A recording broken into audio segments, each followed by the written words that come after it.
Salut à tous. Bon, j'espère que vous allez très bien. Moi j'ai la banane.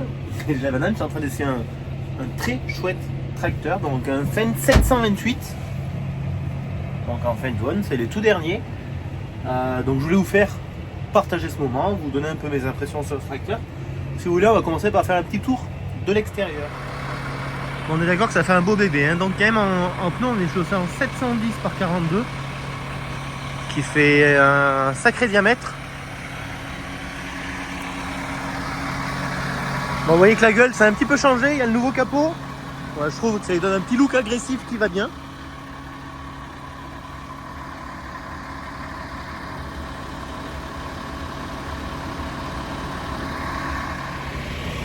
Je ne saurais pas vous dire exactement tous les changements, toutes les nouveautés par rapport à mon 724.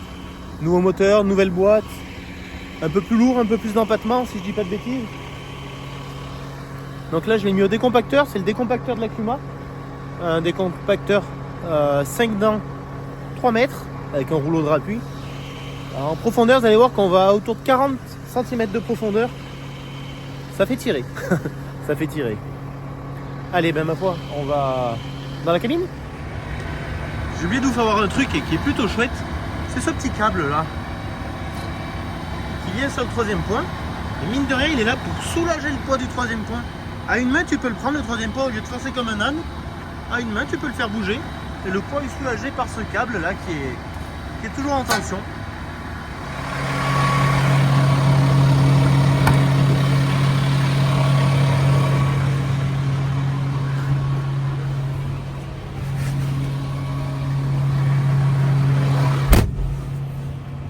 Bon, alors en cabine on n'est pas du tout dépaysé hein, par rapport au mien, mis à part qu'on voit que le capot est différent. La cabine est identique.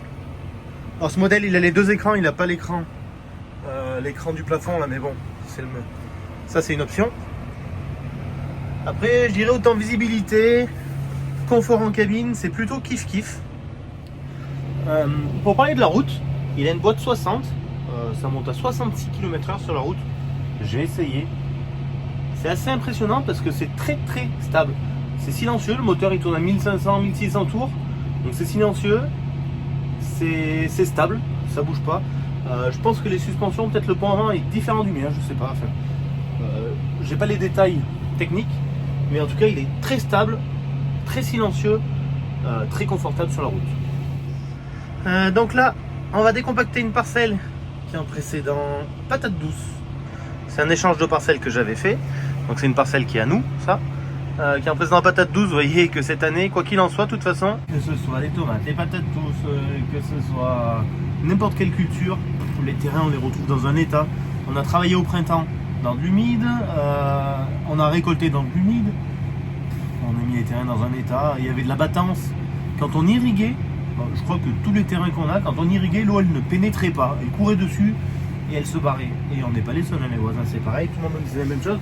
D'habitude on met autour de 40 mm quand on arrose, mais là on mettait plutôt 25-30 parce que de toute façon ça pénétrait pas, l'eau elle courait dessus. Donc d'où l'intérêt de décompacter, de redonner une meilleure structure à ce sol pour pouvoir accueillir une culture dans des bonnes conditions pour 2025.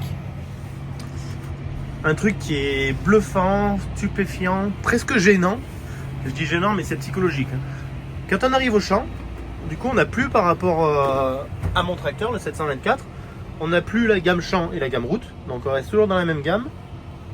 Mais on n'a plus non plus le petit bouton pour les 4 roues motrices. Il n'y a plus besoin de penser à enclencher le pont avant quand on est au champ, le déclencher pour prendre la route.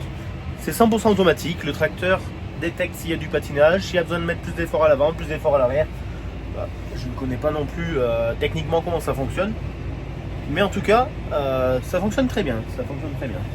Allez, ce que je vais faire, je m'aligne au bord du champ. Je vais faire un point A, un point B, grâce au GPS du tracteur. Et ensuite, je vais pouvoir faire ma parcelle tranquillement. Bon, c'est un petit peu dommage, ce tracteur, il est pas en GPS RTK. Donc c'est pas une précision centimétrique, il est en EGNOS.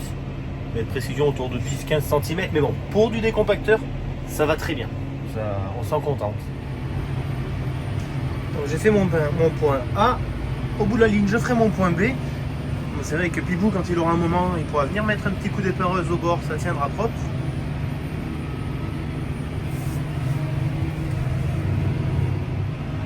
Donc maintenant que j'ai fait ma ligne AB, je sais que tous les 3 mètres, mon tracteur va passer au bon endroit, avec une précision de plus ou moins 10 ou 15 cm. Voilà, je l'ai mis 10 km/h pour voir ce que ça donnait. Il amène bien à 10 km/h. Après, en soi, 10 km/h, je vous accorde que c'est un peu trop élevé pour décompacter. On va se mettre plutôt autour de 8 km/h. Voilà, allez, 7,5. Voilà. Ça sera déjà pas mal. Pourquoi? Parce que mine de rien, on va à 40 cm de profondeur. À 40 cm, la terre elle est quand même compactée. Là, on a de la puissance, on ne se rend pas compte. Hein.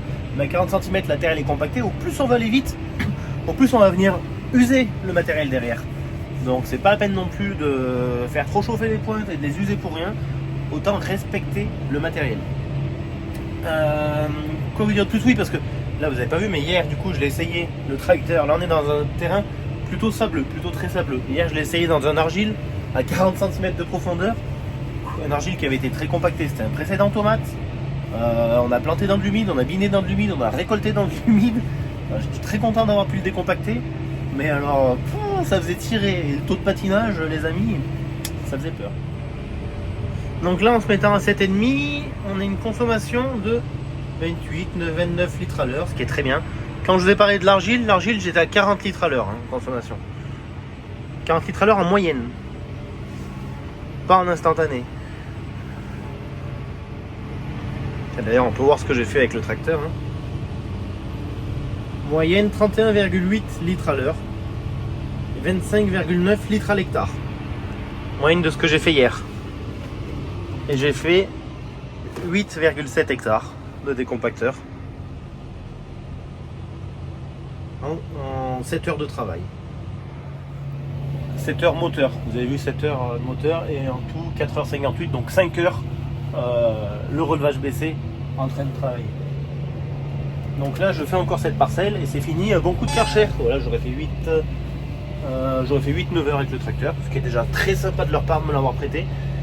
Un bon coup de nettoyage et je le ramène propre, parce que c'est un tracteur qui appartient à Fen France, qui appartient pas à la concession. Là, donc c'est ma concession payée qui me l'a prêté.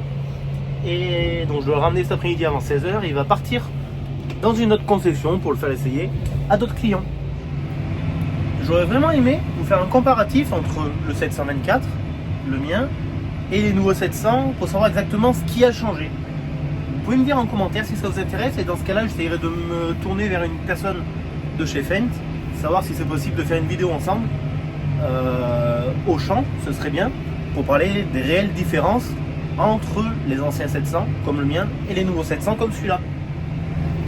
Bon, les amis, moi je continue ma petite expérience au volant du 728. En tout cas, vraiment un grand merci aux établissements payés de m'avoir permis d'essayer ce tracteur. Pour faire une petite vidéo dessus, bon, une vidéo assez succincte, je suis d'accord, mais vous avez une petite présentation globale du tracteur. Je suis très content d'avoir essayé, je finis la parcelle, je le nettoie et je le ramène. Et je vous dis à très bientôt dans une prochaine vidéo. Prenez soin de vous. Ciao ciao. Bon, je sais que je vous ai déjà dit au revoir, mais je reviens comme ça quand même et je fais ce que je veux. C'est pour savoir que une fois propre, il a meilleure gueule. Et j'ai oublié de vous faire voir quelque chose. Un petit détail. Vous voyez où c'est qu'on se met nous pour laver le matériel? On se met au quai. Ce qui fait que les tracteurs on les avance par-dessus, on a un bon accès pour faire du Karcher. Mais c'est pas ça que je vais vous montrer. C'est un petit détail qui a son importance. C'est la petite caméra qui est là. Et je l'ai pas ça sur mon tracteur. Ce petit détail, cette petite caméra qui est à l'avant, ça permet de super bien voir les bras du relevage avant pour atteindre une masse. Ou ça permet de voir l'outil qui est à l'avant, ça permet de voir beaucoup de choses. C'est pas grand chose, c'est du détail. Mais je vous garantis que c'est vraiment intéressant de l'avoir. Et très appréciable en cabine. Allez, je continue de signaler. Il a déjà meilleure gueule, mais il est encore un petit peu boueux. C'est pas grand chose, mais c'est très important quand on vous prête du matériel. Rendez-le propre. Surtout un tracteur de démonstration comme ça. Ceux qui vont l'essayer après seront bien contents qu'il soit propre. La concession sera très contente que vous lui rendiez propre. Et moi, je serai aussi très content si plus tard on me propose d'en essayer un autre. Alors que si je le rends tout boueux, tout dégueulasse, peut-être qu'ils vont dire Blard, vu la dernière fois dans quel état il nous a rendu le tracteur, on va peut-être pas lui proposer d'en essayer un autre. Donc voilà, c'est toujours important. Ça mange pas de pain, oui, ça va me prendre 3 quarts d'heure, 1 heure. Mais faire donc un bon coup de cachère, les carreaux, un petit coup en cabine. Mais mine de rien, c'est pas du temps perdu, je vous assure. Allez, je vous redis au revoir quand même. À très bientôt dans une prochaine vidéo. Prenez soin de vous. Ciao, ciao.